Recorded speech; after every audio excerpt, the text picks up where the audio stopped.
Hey guys and welcome, and in this video we're going to take a look at Ion, Dean Hall's new project as RocketWerkz, using what sounds like revolutionary technology by Improbable. We don't know much about Ion yet, but knowing Dean, he's going to take the genre to all new heights. As always, all links for Ion will be in the description below. For now, I'll let the interview speak for itself, and I'll see you peeps next time. Our very next guest is one of the creators of a game called DayZ. Oh, revered. He worked on DayZ for quite a while before departing to create his own studio and his upcoming project. So please join me in welcoming Dean Hall from RocketWerkz. Dean. Welcome to the show, Dean. Cheers. Now, Dean, I want to start right away by talking about early access. You're one of the people with the biggest range of experience with early access. What do you feel like the status of it is right now? Well, I guess I kind of have mixed feelings in some ways. Like, it's given us games like Kerbal Space Program, Prison Architect, but it also has its challenges, both for consumers and developers. Right. And I mean, I think Valve's refund program has helped a bit with maybe perceptions and stuff like that. But it's challenging as a developer, particularly when your game gets really popular. Now, that seems sort of paradoxical. I feel like most people would say, oh, it's great to be popular, but what was the strain that you were under? Well, I mean, one of the advantages of early access is, like with Kerbal Space Program, the scope was allowed to get bigger. But if your game gets really popular and you're continually redefining your scope, then you kind of lose perspective of your roadmap. And I think that's why I feel the roadmap's super important.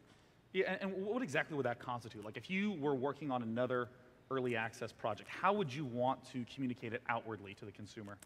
Well, I played a game called Neo Scavenger, and hopefully people know it, it's PC Gamer, so it had a really great roadmap that told you like what stuff was completed, and I think that was something I learned as being super important, because otherwise people don't have a picture of where your game's at. So with your upcoming game, Ion, let's take a look at some of the trailer footage, and I want to know, what, in your eyes, is the first big target for a project that's this ambitious? Well, I think actually a great game is more about what you don't put in than what you do. So I guess in some ways it's easier to describe what this isn't. You know, it's not Star Citizen, it's not Elite, it's not Eve. We wanted to look at what happens inside the stations. So we're using a more Diablo-style camera. It's based on a game that I absolutely love called Space Station 13. Has anyone played Space Station 13 out there? Yeah, look at that. You and you. Honk, Yes. honk, honk, honk. So, yeah. I guess that's kind of where I come from with that. Yeah, I'm actually curious with Ion. I mean, this sort of footage, it sort of hints to the gameplay, but if I open up Ion, what am I literally seeing and literally doing in the game in those early steps? Yeah, I mean, we're trying to give people an opportunity to see what it's like to be a pioneer and go around the stations. So we're sort of stitching together these regions and then allowing players to have their own region and then walk around the region. So yeah, I mean, we wanted to get back from that first-person view and actually get back into that Diablo-style view. So it becomes more about what you're doing in the game. So is it not a 3D environment, or is it like 2D It with like a Z No, plane? it's a 3D environment. It's Okay. not true isometric, but yeah. Offset camera.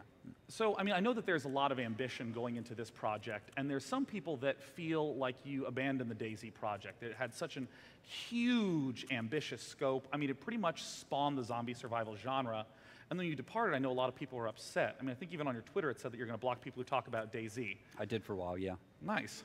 I didn't, though. Like, yeah. That's kind of stupid. Well, now you can mute them. I'm kidding. Please tweet at me, at Day9TV. Now, well, I'm curious how, with that stigma, how you try to shirk that and deal with that when you're working on this next project. Yeah, I think a lot of it comes down to, learning the lessons. And I think that when I first came up with DayZ, it was an accident. I mean, it was a mod that I thought maybe 50 people would play, but a lot of people played it. And when I first looked at what to do, I realized I didn't have the resources, and so I sold it to Bohemia, who I knew had the ability to make the game.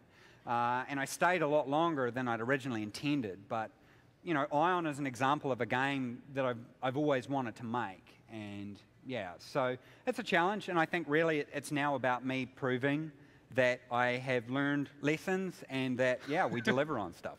So what do you expect to be a timeline to where we can begin to get our hands on it? And what would you want that initial prototype to be? Well, we're showing very little at the moment because we're very conscious that to really make early access work and to make a decent game, we need to have more of a Besieged style approach.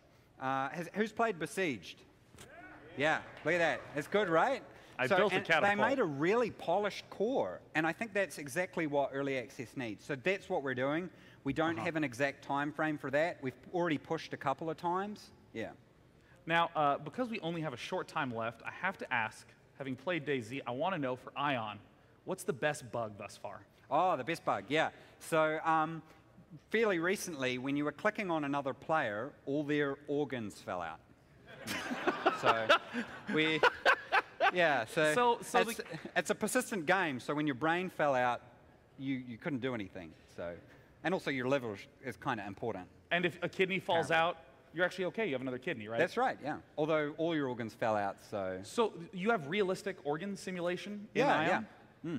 The technology we're using, Improbable, the company that I've partnered for a joint venture in London, they've made this amazing technology that allows us to simulate all entities in the world, and I think that's what's really been able to allow us to double down on the concept.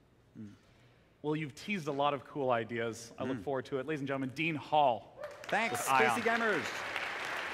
Thank you, Dean.